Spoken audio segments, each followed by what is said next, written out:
Maya Angelou, Barack Obama, Oprah Winfrey, Leonardo DiCaprio, Will Smith. Salima Yalawi.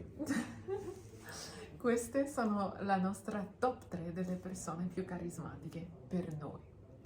E appunto in questa puntata oggi vi riveleremo come riconoscere e diventare anche voi una persona carismatica in 10 punti. Ciao, io sono Salima E io Nicola. e siamo tutti e due coach certificati di autostima per Rebirth Coaching. Se vi piacciono i nostri sciottini d'autostima così come questo, ricordatevi di mettere sin da adesso mi piace a questo video e di abbonarvi al nostro canale YouTube. Quindi senza più tardare vi lasciamo con la sigla del podcast.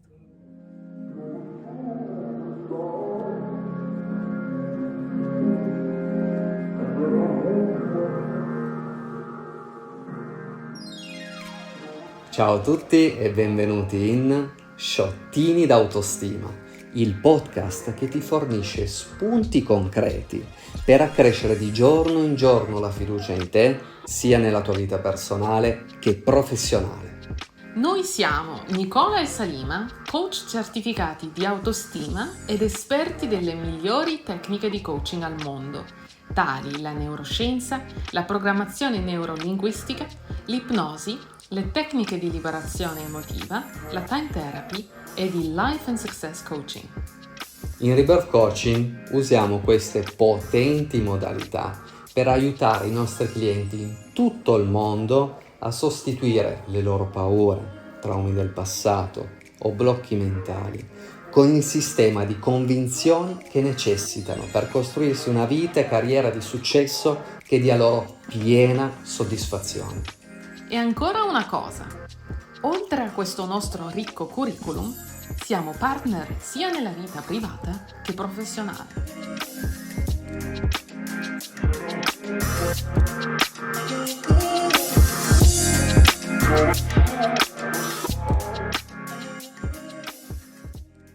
Bentornati.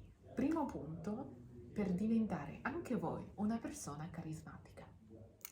Il primo punto è la capacità di ascolto, l'ascolto attivo, quello vero e proprio, ovvero quando una persona ci sta parlando, ascoltare attivamente, leggere il suo linguaggio del corpo, ascoltare le sue parole, non solo il contenuto ma anche come vengono espresse e non pensare quindi alla nostra risposta, ma letteralmente essere presenti e concentrarci sul nostro interlocutore. In breve, ascoltarlo per capire, interessarsi all'altro e non per rispondere. Esatto. Queste sono proprio le persone che non sentirete mai dire anch'io, anch'io. Quando voi racconterete di qualcosa che avete sperimentato o fatto nella vostra vita, non saranno mai le persone carismatiche a dirvi anch'io, anch'io, solo per destare la vostra attenzione. E con questo passiamo alla caratteristica numero 2 delle persone carismatiche, ossia l'autenticità.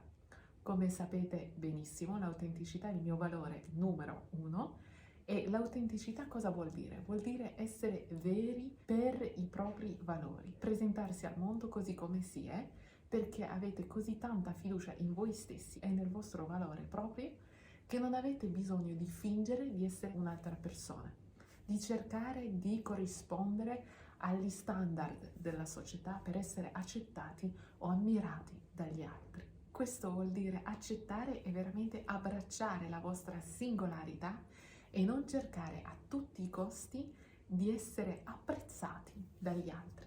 Adesso passiamo al punto 3. La camminata, ovvero come proprio ci spostiamo quando siamo in piedi. Dobbiamo essere a una postura eretta, sicura di noi, non troppo rapida, non troppo lenta, aperta, con la schiena alta, le spalle in basso e non incrociando le braccia, le gambe, nascondendoci dietro qualche cosa.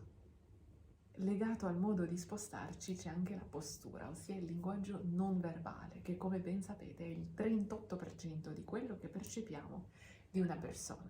Infatti, se avrete notato, una persona vi trasmette tanto anche senza aprire la bocca. Potete percepire e farvi un'idea ben chiara di come la percepite rispetto ai vostri standard. E ciò viene profondamente dalla sua energia, no? da quello che irradia sugli altri.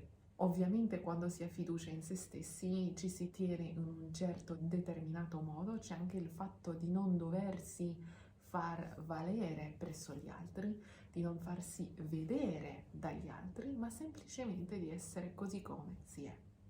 E quindi la postura di una persona carismatica e che ha fiducia in sé è ovviamente una persona che è seduta o in piedi ben ancorati nel pavimento, che ha una postura, come diceva Nicola, aperta, le spalle all'indietro, il mento rialzato, lo sguardo dritto, che non ha lo sguardo che fugge gli altri, ma ha uno sguardo semplicemente delicato e riposato, non proprio insistente da mettere gli altri a proprio disagio.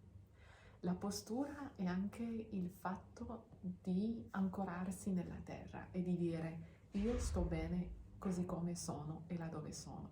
Rispecchia tanto come vi sentite dentro e lo comunica agli altri. Ecco perché rappresenta il 38% della vostra comunicazione. Adesso abbiamo il linguaggio verbale. Contrariamente a quanto pensiamo, il linguaggio verbale, cioè le parole che pronunciamo, rappresentano solo il 7% della comunicazione. E quindi è indispensabile che sia un linguaggio sintetico. Dobbiamo imparare a comunicare con sintesi, andare direttamente al sodo di quello che vogliamo dire, senza fare tanti bla bla, tanti giri di parole, magari per dimostrare che abbiamo fatto delle cose che alle altre persone magari neanche interessano, ma sapere imparare a sintetizzare. Come dice Einstein, quando si conosce veramente un qualcosa, lo si sa insegnare anche a un bambino e in modo veramente semplice. Il punto successivo è che avrete probabilmente notato che le persone carismatiche sono persone di parole su cui si può contare. Quando dicono una cosa, la fanno. Quindi di solito non procrastinano sulle cose. Se danno la loro parola, se dicono che lo faranno, potete essere sicuri che faranno di tutto per farlo. E quindi non sono persone che sono focalizzate sugli altri, sullo sminuire gli altri, sul criticare gli altri, bensì sul fare ciò che hanno detto che avrebbero fatto.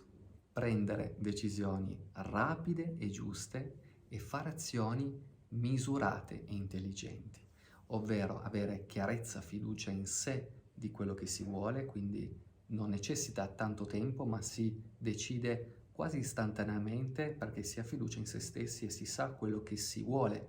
Ed è per questo che è importante fare un percorso di coaching, di sviluppo personale, per capire esattamente qual è il nostro obiettivo, dove vogliamo arrivare nella vita, e anche tutte quelle tecniche che noi utilizziamo che ci aiutano proprio ad avere chiarezza del futuro e a sbarazzarci dall'ansia e dalla paura.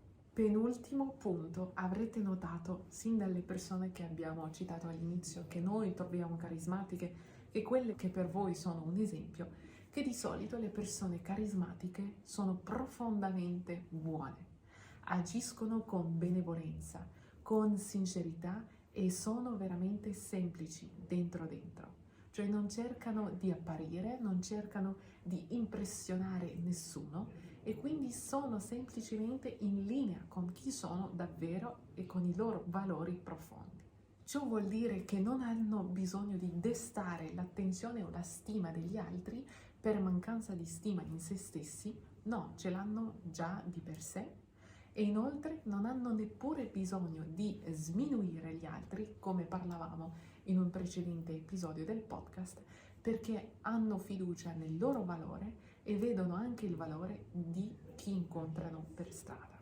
Decimo e ultimo punto è il linguaggio paraverbale, ovvero che rappresenta il 55% della comunicazione. Il linguaggio paraverbale è l'energia che trasmettiamo agli altri, e l'energia non basta muoversi con grinta, non basta fingere di averla, ma parte da dentro di noi.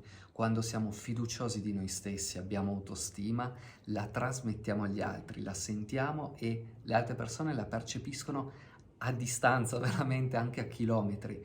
È un'energia incredibile e quello viene veramente percepita molto molto dal nostro ascoltatore. Esattamente, è per questo che quando mi chiedono dei consigli per essere più carismatico o più carismatica, io consiglio delle posture, ovviamente, il modo di camminare, il modo di parlare, di usare il proprio corpo, ma alla fin fine tutto questo è solo un modo di esprimere quello che si ha dentro. Se dentro il vostro serbatoio della fiducia in voi è vuoto o pressappoco vuoto, trasparirà in ogni modo e la gente riuscirà a leggervelo in faccia. Quindi, in poche parole, le persone carismatiche, così come ha detto Nicola giusto prima, sono persone che hanno un serbatoio dell'autostima molto pieno e che, anche senza volerlo, inconsciamente quasi, riempiono anche quello degli altri. Hanno un'energia positiva molto grande e danno energia agli altri, piuttosto che prendere energia dagli altri, che succhiare la loro energia come dei vampiri. Queste persone spesso le adoriamo perché allo stesso tempo ci ricaricano di energia e ci riappacificano anche, ci fanno sentire tranquilli, calmi, hanno un sorriso calmo e sincero e ci sentiamo bene in loro presenza, anche senza che una parola sia pronunciata. Adesso lo so che tutti voi vorreste diventare questo tipo di persona ed è possibile, siamo qua per dirvi che è possibile, ovviamente è quello che facciamo con i nostri clienti attraverso i nostri percorsi di coaching. Noi proponiamo, come ben sapete, percorsi di coaching da 3 mesi in cui vi portiamo con il metodo collaudato di Rebirth Coaching settimana dopo settimana a rilasciare i pensieri limitanti che avete, la programmazione che vi hanno messo in testa sin da bambini e invece a sostituirla con il sistema di pensieri di cui avete bisogno per vivere la vita di cui sognate e avere la carriera di successo che vi meritate. Per questo vi invitiamo caldamente a cliccare il link nella descrizione qui sotto per prenotare senza più tardare la vostra botta d'autostima con uno di noi del nostro team e iniziare il vostro percorso senza più tardare, in modo che in 3 mesi da adesso sarete la persona con più autostima che conoscete. Esatto. Questi erano appunto i 10 consigli per diventare una persona davvero carismatica. Vi ricordo di mettere mi piace a questo episodio del podcast, di iscrivervi al canale YouTube Sciottini d'autostima e anche di condividere il nostro podcast con tutti i vostri amici, le persone che amate, che hanno a cuore la crescita personale e lo sviluppo di loro stessi. Ricordatevi che rimaniamo a vostra disposizione via email a hello@rebirthcoaching.it oppure cliccando semplicemente il link qui nella descrizione qui sotto. Intanto vi ringraziamo per aver condiviso questa puntata con noi e vi diciamo alla prossima. Ciao! Ciao!